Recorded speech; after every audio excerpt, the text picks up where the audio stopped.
m'appelle Jonathan Goulet. Bienvenue à fightworld.tv. Je suis avec Yves Lavigne. On a partagé une couple de moments ensemble. Ça fait 10 ans de carrière que j'ai eu. Puis souvent, tu as eu affaire à arbitrer mes combats. Qu'est-ce qui t'a amené à devenir arbitre? Eh boy! C'est un ami que j'avais qui était policier dans la ville de Montréal. Il était déjà arbitre, lui, dans le kickboxing. Puis à ce moment-là, la Régie des alcools, courses et des jeux, qui était sous Mario Latraverse dans ce temps-là, se cherchait des arbitres. Fait que moi, je finissais mes compétitions de karaté dans le temps. Je voulais continuer à être impliqué un petit peu dans le sport. Fait qu'il m'a demandé, il disait, hey, ça te tente-tu d'être arbitre? Je pense que tu pourrais être pas pire là-dedans. Fait que j'ai commencé de même. J'ai passé un paquet de cours dans le temps parce qu'il en demandait des cours avec la WBC, WBA. On a eu des cours avec des médecins, des psychologues sportifs du temps. J'ai suivi la formation qu'on m'a demandé. Puis à la fin du processus, Mario Latraverse m'a retenu comme arbitre. Fait que j'ai commencé à être arbitre dans le kickboxing. Par la suite, j'ai fait de la boxe pendant un moment donné. Quand le sport des MMA est venu populaire, c'est au début des années 90 avec Royce Gracie, le premier UFC, moi, je suis tombé en amour avec ce sport-là. Puis bon, je n'ai parlé beaucoup avec Mario, je me suis intéressé à ça, j'ai suivi des séminaires. Puis à un moment donné, avec Extreme Fighting 2 sur la réserve ici, sur la rive sud de Montréal, le gouvernement a décidé de légaliser ce sport-là. Puis ils ont fait appel à moi pour faire partie de l'équipe ministérielle pour le légaliser. Fait qu'avec Mario et son équipe, on a légalisé ça. Puis à la fin du processus, il y avait besoin d'un arbitre. Fait que là, ils m'ont tout regardé, ils m'ont dit « Rive, tu vas être capable d'arbitrer la MMA ». Fait que j'ai dit « OK, je vais y aller ». Puis c'est de même ça a commencé. Dans le fond, tu es l'arbitre le plus expérimenté au Canada. Présent, probablement, parce que bon, au niveau des combats légaux, la Commission athlétique du Québec a été les premiers en Amérique à sanctionner ça. Avant le New Jersey, avant le Nevada, avant la Californie. La Californie était supposée de le faire, puis nous, notre premier était supposé de le faire avant nous, puis en fin de compte, le gouverneur a décidé de ne pas le faire, puis de regarder le Québec, ce qu'il était pour faire avec ça. Fait qu'en 98, c'est nous, ici, en Amérique, qui a eu le premier show légal sous une commission athlétique en 98, puis le New Jersey suivi en 2000 avec les Unified Rules. Wow, c'est plus d'expérience que moi, on va dire. J'ai commencé en 99 en amateur, fait que ça fait beaucoup d'années.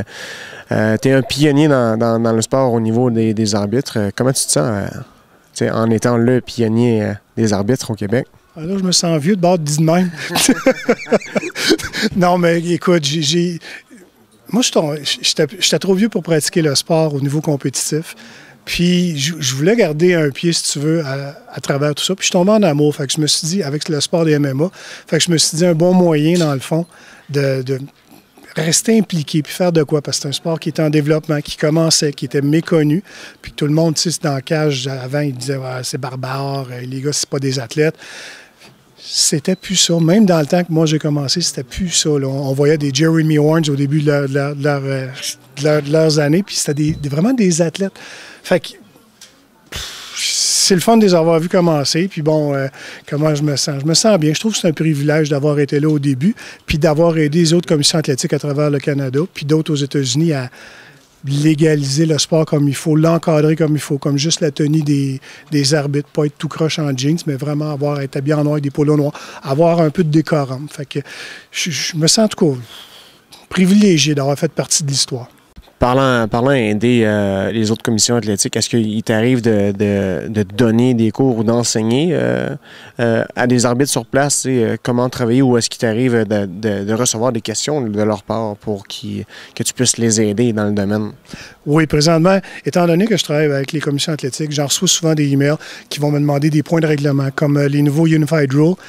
J'ai été impliqué à ce niveau-là parce que le gars qui est en chef, si tu veux, de ce secteur-là pour la ABC aux États-Unis, c'est Nick Lambeau qui se trouvait être mon boss quand j'allais arbitrer au New Jersey. Puis j'ai une bonne relation avec. Fait que j'ai été impliqué dans les nouveaux Unified Rules qu'on utilise aujourd'hui. Il y a d'autres commissions athlétiques à travers le Canada avec qui je travaille pour justement les aider à légiférer sur certains trucs. La formation aussi des arbitres. Je suis en train de monter un séminaire au niveau national qui, si ça peut voir le jour, devrait être le fun pour tous les nouveaux arbitres parce qu'on risque de créer un programme national pour les arbitres. Fait qu'on serait les premiers au Canada à faire ça. Puis, par la suite, peut-être aux États-Unis. Fait que oui, je suis impliqué avec les autres. Des fois, quand on n'est pas sûr sur une réglementation, je reçois des emails, je donne mon avis comme les autres peuvent donner leur avis. Puis, effectivement, je trouve ça flatteur un peu qu'on me demande mon avis sur des points de réglementation. J'ai reçu beaucoup d'emails, beaucoup de questions au sujet du devenir arbitre. Comment mettons, monsieur, madame, tout le monde pourrait parvenir à leurs moyens pour devenir un arbitre un jour? Je pense que la première chose qu'il faut faire, c'est, ne pas le faire pour l'argent, puis pas le faire comme carrière, parce que c'est très difficile de percer dans ce milieu-là.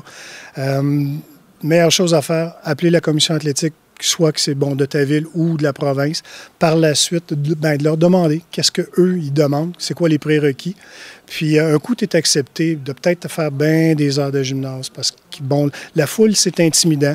Les athlètes dont on te confie la responsabilité, c'est une grosse responsabilité, ça. C'est pas juste d'aller se montrer devant une caméra. Tu as des devoirs à faire avant, puis c'est vraiment de le faire par abnégation, puis le faire parce que tu aimes ça et non pas pour l'argent. Fait qu'on commence, on va voir la commission athlétique, demande ce qu'ils veulent, puis suis le cours des événements avec ça.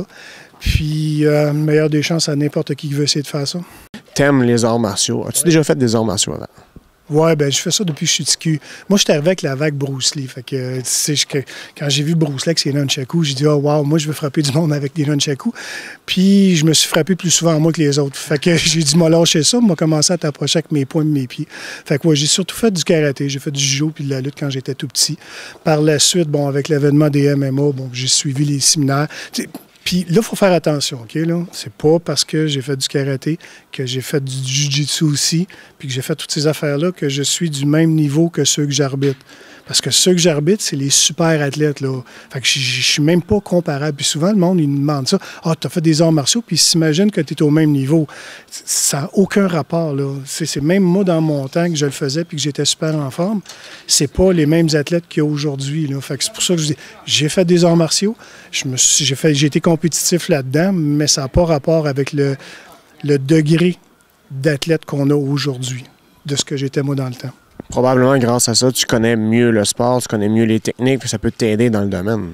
Ah, ça nuit pas, c'est sûr. Mais je te dirais que il y a une grosse différence aussi, la façon quand toi, tu pratiques le sport. Ça veut dire que tu vois l'angle que tu as, toi, quand tu fais un triangle à quelqu'un, c'est pas le même que quand quelqu'un le regarde, parce que là, la position, tu le regardes d'en haut en bas. Fait que des fois, c'est plus dur de comprendre ce qui se passe, mais il faut que tu réajustes, effectivement.